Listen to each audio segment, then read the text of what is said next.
So we got to talking now about the rigidity and bias in our education system, and particularly the overriding influence at the moment under the present system of economics and political concerns. So both Ikeda and Toynbee discuss this at length, and they come up with three possible solutions. I don't want to dwell on them. That's something that is technical and not my particular concern in these lectures. But one of them would be an incredible reform, would be to make education separate under the Constitution, like the judiciary are separate. That is to say, they would be absolutely, in that sense, autonomous.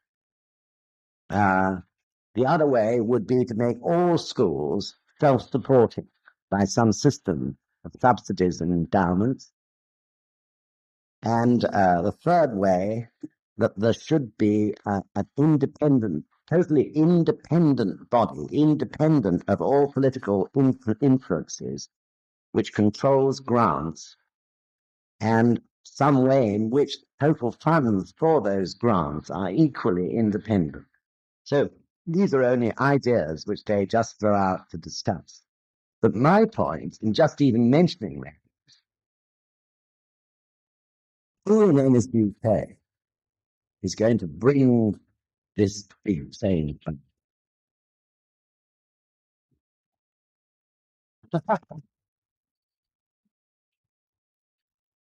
Of course, we've got a very thriving education group. We were the first country outside of Japan in the whole world to establish an education group through Robert's initiative. What year, Robert? 77, 78. 1978.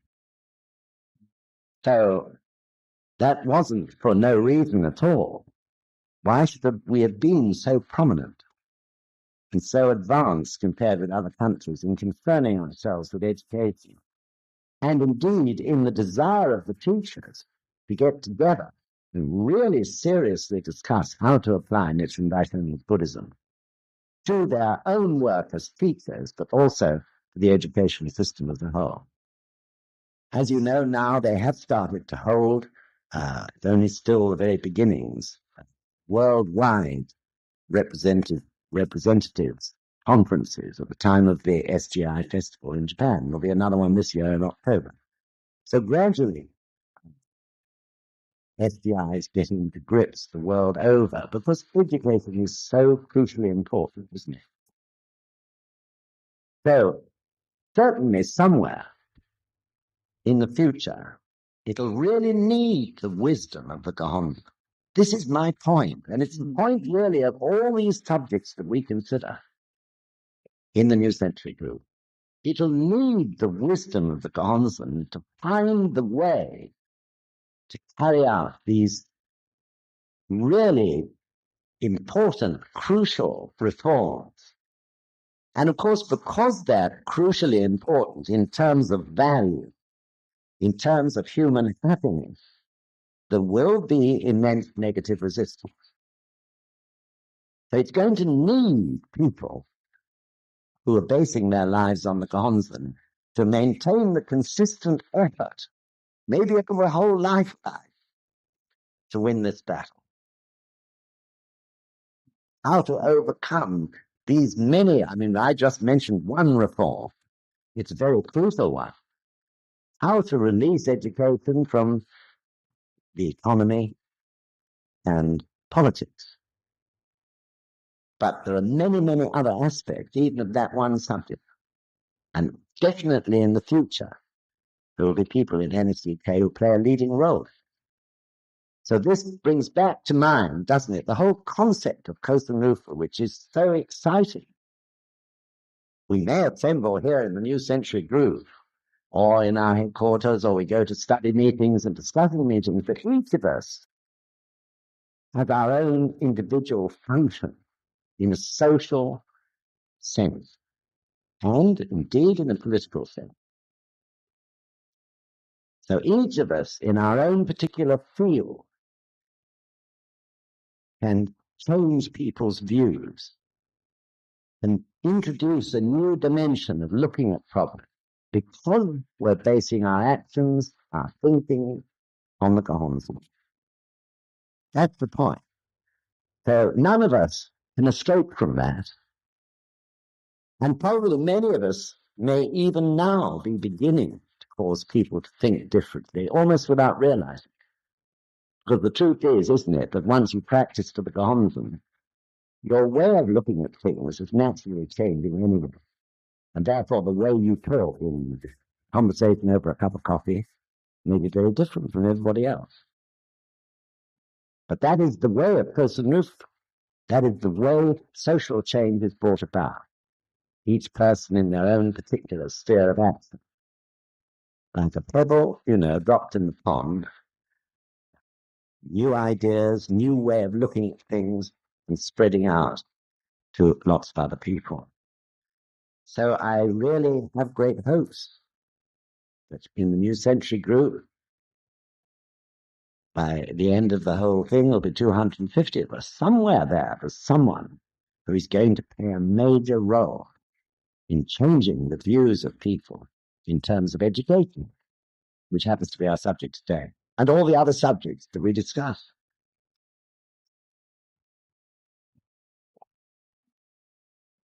So, whatever education is produced in the future, one thing is for sure, is that its basic principle has to be, doesn't it, the supreme dignity of life. If people can get that straight, everything will go straight. The supreme dignity of life, and each individual life, each individual person who has to be educated in that system. Because through that, keeping that principle as fundamental, then of course, with the power of the Gohonzon, we can begin to unravel ways and means to achieve that. But it involves a whole process of changing people's ways of thinking. When he was in Paris, they said he wanted members, the French members he was talking, he wanted the French members to be like lighthouses. In other words, because of their faith and practice, people were attracted to them, attracted to their ideas, like birds are attracted to a lighthouse. Or equally, through listening to the words and observing the actions of those who are practicing, people can also learn to avoid the rocks and shoals, which is the main function of a lighthouse. This gradually we all find ourselves doing. But I think it's important to be clear that we have that function ahead. Our life is important. There's not one of you in this room whose life is not important. There's not actually one single member of NSUK whose life is not important. Because whatever he or she may be doing in society, he or she are basing every action and word on the Gohonzon. So it's an amazing movement, isn't it? Unprecedented, extraordinary, brilliant, when you see it put together, as it were, for a moment. For example, anything like that. By the way, today is the first anniversary of the first performance of Abbott.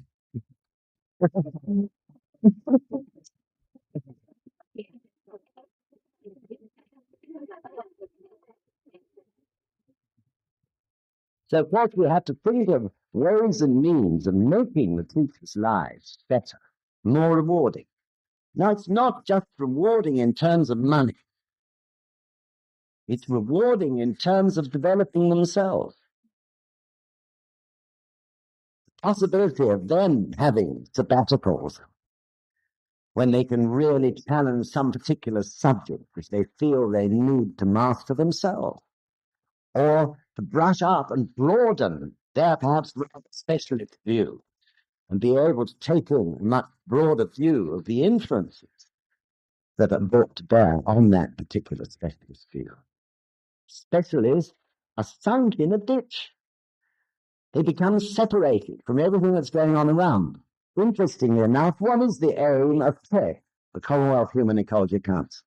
Nothing else but to make the specialists, to make them, in one way or another, actually listen to, see the actions of other specialists who may all in the end be working towards the same goal, which is to build, for example, a happy inner city.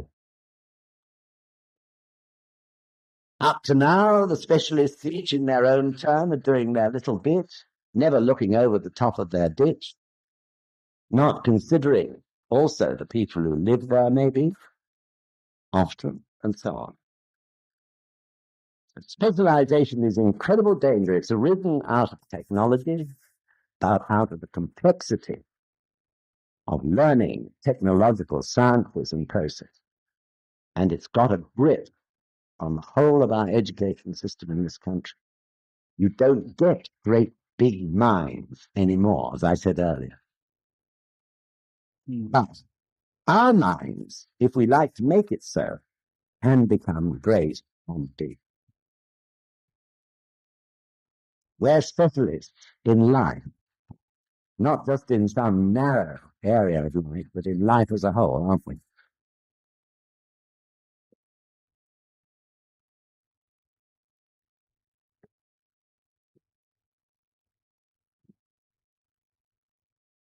So learning, we'll come back to that now.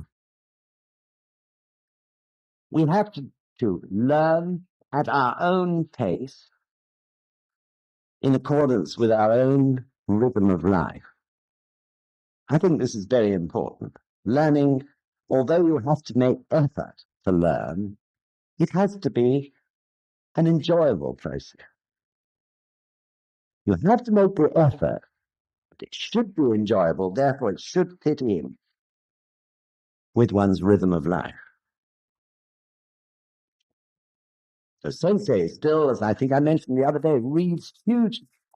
That's his main source of learning still. Books, books, books. He doesn't read them all through from beginning to end. He sees, first of all, if for his life they're worth reading. If there may be something new he can learn. And he does that probably by glancing through them, or just reading the conclusion. I don't know how he does it. Others he'll read from cover to cover. You can be selective. Certainly Mr. Toda, really trained him by making him read the great classics, because one can learn so much from them. I had some strange disease like measles or something or other. I can't remember, but I was about 13 and I read War and Peace for the first time there. Is that surprising? 13. Yeah. I never thought twice about it.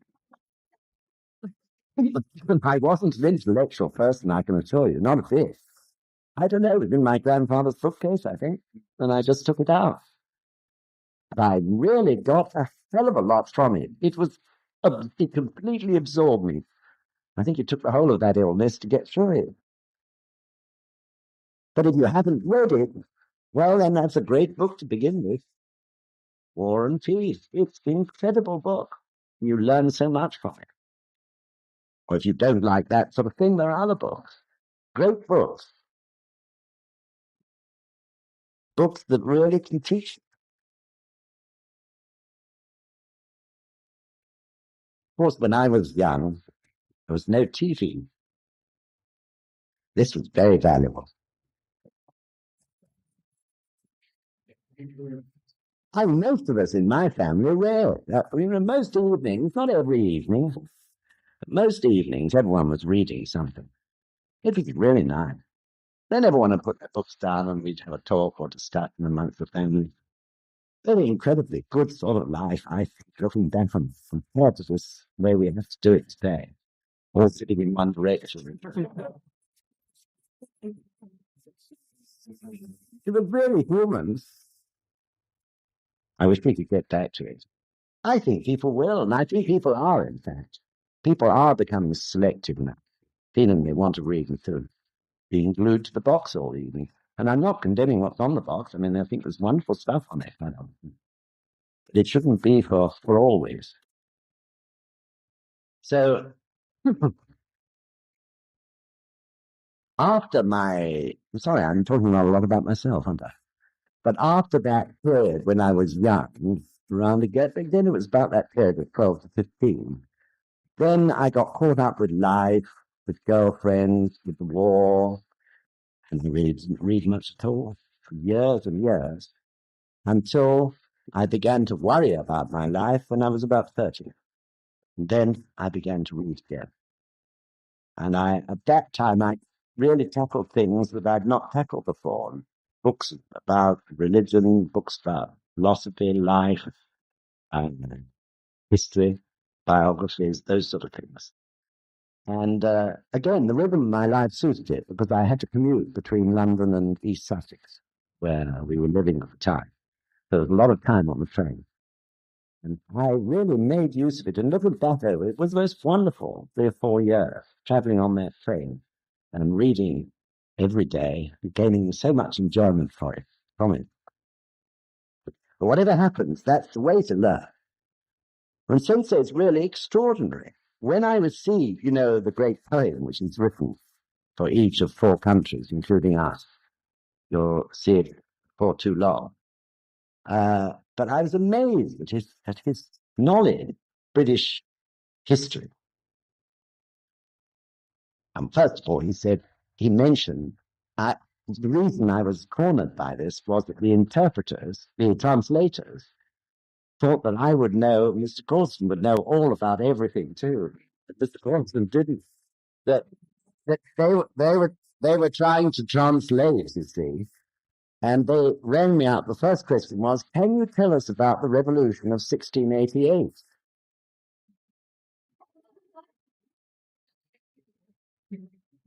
And 16, yeah, that certainly wasn't Cromwell's time. And the next revolution I could think of was Bonnie Prince Charlie, and I wasn't too sure about him. But anyway, of course, it was William Lawrence. I did get it in the end, but it took me, I had to say, after you, and it took me a bit of time before I could do that. And even then, I rang later, I think it was the next day, we rang London to make them check up and make sure. But it was called the Glorious Revolution because there was no bloodshed. It was the bloodless revolution, and that was why Sensei mentioned it in his poem.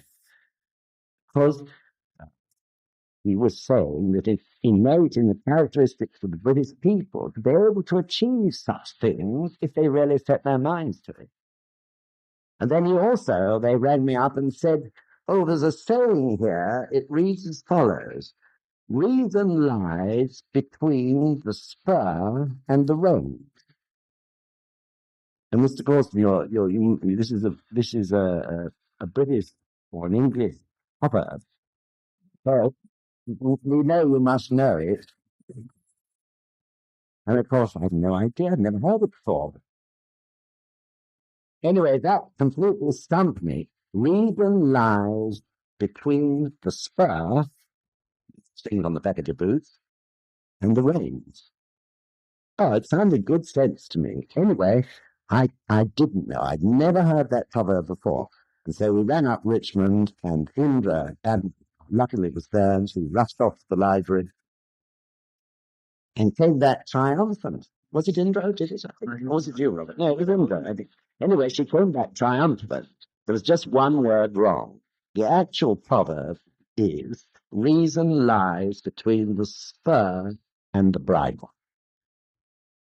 In other words, reason lies between the decision to accelerate or advance, if you like, and the decision to hold back, take it steady. Very interesting. But I've never heard it before, and obviously none of you have. Has anyone here heard it? Oh, well done. Really? When you were young or when? Ah, that's it. That's interesting. Great. Well, I'm glad to hear you've heard it anyway. At least one person in NSUK. But it's extraordinary. I mean, since he was writing these poems, actually there in Paris, you had no means of referring back to anything. So it's amazing, the knowledge that he has inside him. So I beg you, read. I know I've mentioned it before to you. Read. And read good books. Not all at once. Don't make it indigestible, but read. Read. Allow time to read it. Somehow. Oh, how can I do that, one says. How can I possibly allow time for reading? But my answer to that is you can. If you really want to do it, you can. Like anything else, nothing's impossible. And it's vitally important to us all. So, the authors from there talk a bit about intellectuals and the people. And I'll ask Robert to read a little passage from page 75. This is Professor Toynbee again. In my field, which is historical research, the most eminent historians have not been part-time teachers. They have been part-time politicians, administrators, soldiers, or businessmen. Some of them have carried on their two professions simultaneously. Others have retired voluntarily or compulsorily from some practical profession part way through their working life and have then taken to writing history. They have succeeded in writing admirable historical works because they have been able to draw on their own first-hand experience. They have taken part themselves in activities of the kind that they have subsequently studied, and this has given them insight and wisdom. I thought that was I thought that was really fascinating, that the great historians hadn't been historians from beginning to end of their lives, and that they were basically men of action. In other words, again, they were not specialists. They were people who had had a broad experience and understanding of life, and through that were able to view history and take it in its whole rather than in narrow bits and pieces. So this is mentioned because they're talking about the situation of the intellectual, and they both reach the conclusion and agree that there should be no separation between intellectuals and the ordinary people. There shouldn't be a classification an intellectual, that everyone actually is an intellectual in their own particular field of interest. So interestingly, of course, in the Lotus Sutra, it refers to the men of two vehicles, right? That's the men of learning and the men of partial enlightenment. And of course, before the Lotus Sutra, Shakyamuni said these big-headed people, these conceited people with conceited minds will never attain Buddhahood. It wasn't until he preached the Lotus Sutra that he said they would be able to become Buddhists. But he also, of course, in the Lotus Sutra said that these teachings would only come into their own 2,000 years after he died. So in the Ongi Kuden, the oral teachings of Nichiren Daishonin makes it plain that everybody today in this world we live in now are in fact people of the two vehicles, people of learning and partial enlightenment. We all, because of the way the intellectual capacity of human beings has expanded with increasing knowledge and education and communication and so on. So in these days we're all people of the two vehicles. So that's even more a reason that the emphasis on intellectuals on one place and ordinary people on another somehow could be overcome. And I believe that can only become overcome by intellectuals themselves. And of course, it's true again, isn't it?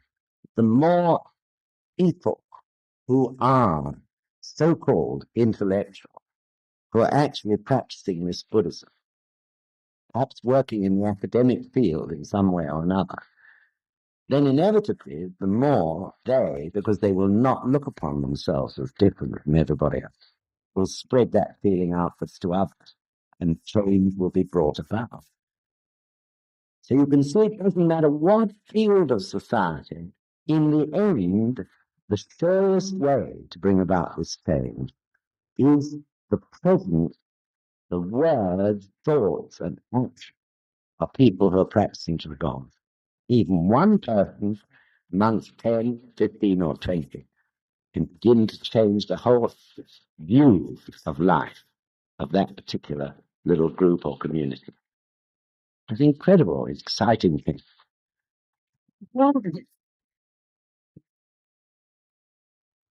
So Robert will read a passage now, page 77 to 78, which goes back on the subject of specialization and its dangers.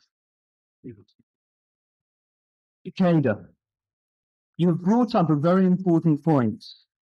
I think that the closed circles of professional specialists you mentioned have developed at least partly because of the nature of modern learning, which has become over-specialized as scientific technology has advanced at a rapid pace. Because of their inability to grasp the meaning of such learning, the masses either blindly adulate or harbour animosity against the intellectuals. For their part, the intellectuals tend to look down on the masses who they feel could not possibly understand them or their activities. Today, as learning reaches higher levels, it tends to become so departmentalized that the uninitiated find it incomprehensible. To solve the difficulty, it is now essential for learning to follow the reverse course. That is, it must become generalized instead of specialized and inclusive instead of divided. The world of learning must de-emphasize the ivory tower attitude and emphasize closeness with the people whom it must serve. Toynbee. I agree emphatically in deploring excessive specialization. It alienates the specialist and the public, including intelligent but non-specialized members of the public, from each other. The specialist is tempted to despise non-specialists as laymen. Non-specialists are tempted to write off the specialist as useless to anyone who is outside the specialist's own narrow coterie. I myself think that the non-specialists are right. The specialist gets a distorted view, even in his own special field, if he studies it in isolation from its setting. Specialization seems to me to be a bad approach for trying to understand and to deal with the modern world, because all peoples, all sides of life and all activities are becoming increasingly interdependent. We are living in a world in which we need a global outlook. So interesting, that section, Toynbee ends by saying, I believe religion is the field in which the intellectuals and the masses have the best chance of once again finding common ground. So we come back to the Gons. And at this point, perhaps, it's worthwhile mentioning our discussion meetings, which are open to everybody. Not everyone in NSUK, I feel, understands truly the importance or the significance of the discussion meeting. But in fact, a well-run discussion meeting can be a forum in which everybody can take part on an absolutely equal level basis. It doesn't matter whether they're intellectuals, really intellectuals, academics, or dustmen, because what is being discussed is life, isn't it? And the understanding of life, there is equal ignorance, whether it may be in the mind of an intellectual or in the mind of a dustman. So really the discussion meeting is a very significant event. We don't understand this enough. But if you look around the people at discussion meetings, the amazing mixture, this is unprecedented. Where else would you find a group of people getting together and talking so freely and openly in someone's house in that way? There isn't anywhere else you'll find such a thing, with such freedom of speech and such openness and warmth. So let's be proud of our discussion meetings. If we're proud of our discussion meetings, if we realize they're unique then maybe because of that pride, we'll create better and better discussion. This is our heritage, and we have to make it live forever. And it's a very important heritage because it's totally, totally unique. So I really feel this, please spread around. Think about it yourself. Comment about it. You know, we go to them every 2 weeks and sort of take them for granted, and it's sort of automatic. But it shouldn't be, because each week there may be new people from all different fields of society there. So in Oxford, example, there is a professor there, who of course is an intellectual, who's been going to Oxford meetings, it must be now, for 10 years. He doesn't practice, but he loves to go to the meetings. Now that's an incredible thing, isn't it? And I can think of other people too, who haven't ever practiced for one reason or another, but they believe in our discussion meetings. And so they come to them every week or every fortnight. This is really great. So this professor in Oxford sees something unique in these human gatherings. That's why he comes. So really, discussion meeting is a priceless treasure, and we must make sure the treasure's shining, not getting dusty in a corner.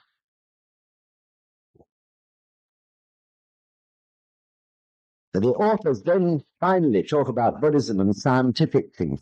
I'm not going to dwell on that too much, except to say that, of course, this is, in the end, what we're all suffering from. The grip which scientific thinking has taken on all aspects of society, and including its effect on education in terms of specialization, which doesn't need emphasizing anymore. So I'm not a scientist. Who here is a scientist? Okay, right. So in the book, the authors say that this is because of the scientific tendency to categorize various phenomena. And in categorizing them, they don't connect them. And their unique function with the unique function of something else.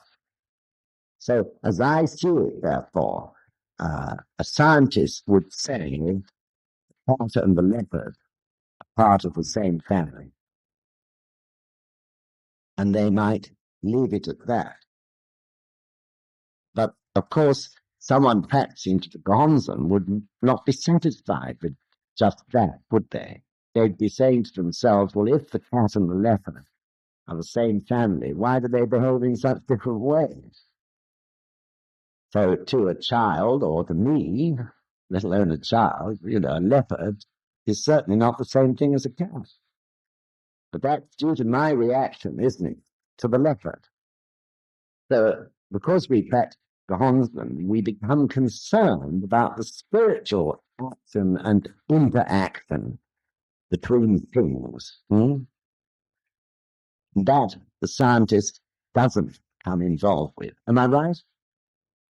Basically, yeah. Hmm. Hmm. Yes, that's right, because of categorization. Okay, so this is the big problem. And of course, at the moment, everything is bent towards technological training, technological education. Government invests huge sums of money in it. Future of industry and commerce is considered to be solely dependent on it, and so on. But we can all say to ourselves, that's not so. It's not actually producing great minds or people with broad views of life, is it? We see it in the banks. Cuzzo's furious. There he is, sitting in the back. Cuzzo's furious at the moment with Barclays Bank. 3 times they've made the same mistake and have never acknowledged it, because presumably the computer doesn't contain some sort of system of ringing Kazu up and saying, very sorry. For everything becoming soulless. But there are managers who will sit there and allow this to happen unless Kazu gets furious. No one there has taken the initiative to say, well, this could happen and is happening. Therefore, we must have some human system which can pick these mistakes out so that we can ring up our accounts and say, look, we're terribly sorry. Listen, please forgive us. But how take it there's a manager there? If that manager's got a big enough, I know him quite well, I mustn't slander him.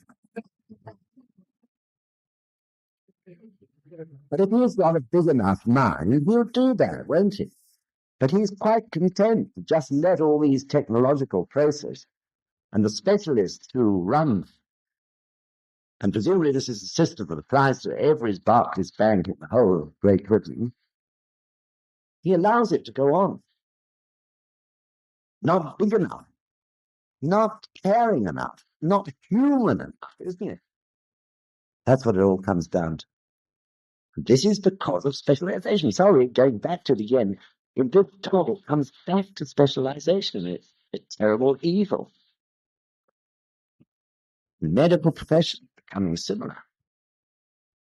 I'm not so sure a few doctors, may not have a little 5 buttons or something like that under the table. And when, you go in, they look at you and think, yes, category Z. Some sort of inspiration about the right medicine comes to them. Of course not. But I mean, that's the sort of way of things these days, isn't it? Awful.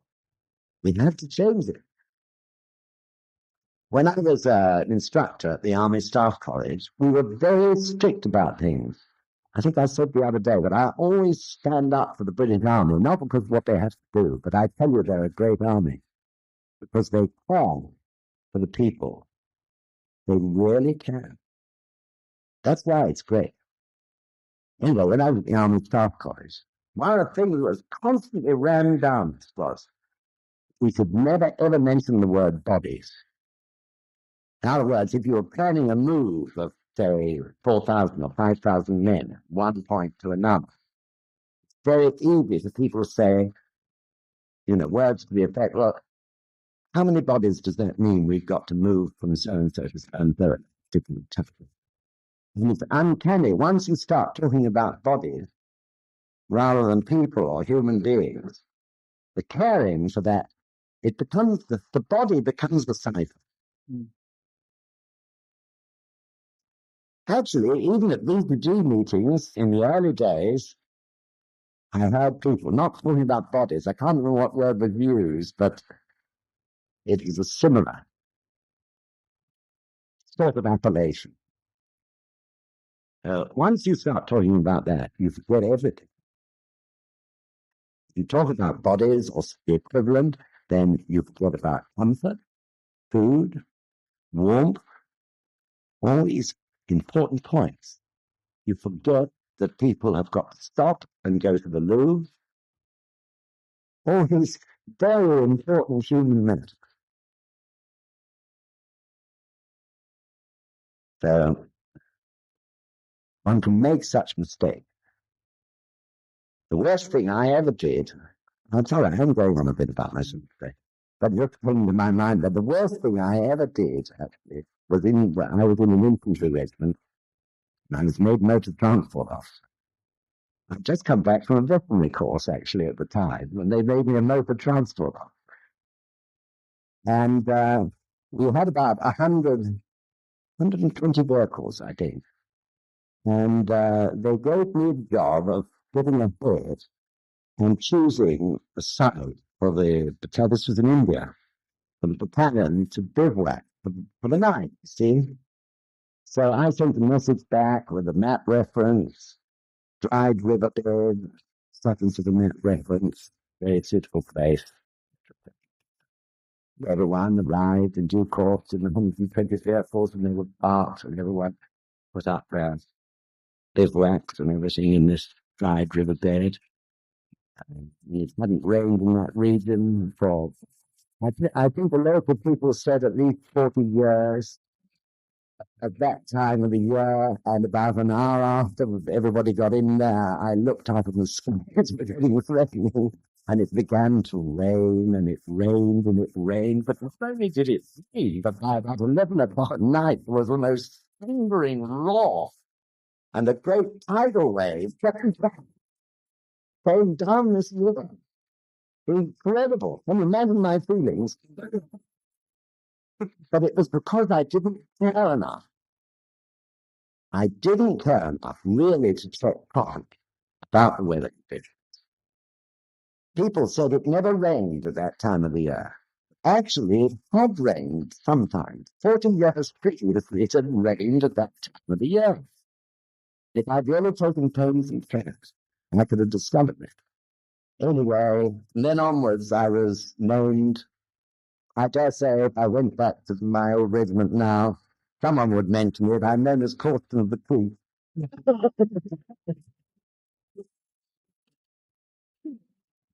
Oh, disaster.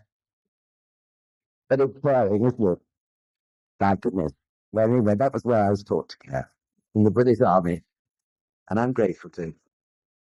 So, what I'm really saying is that everything depends just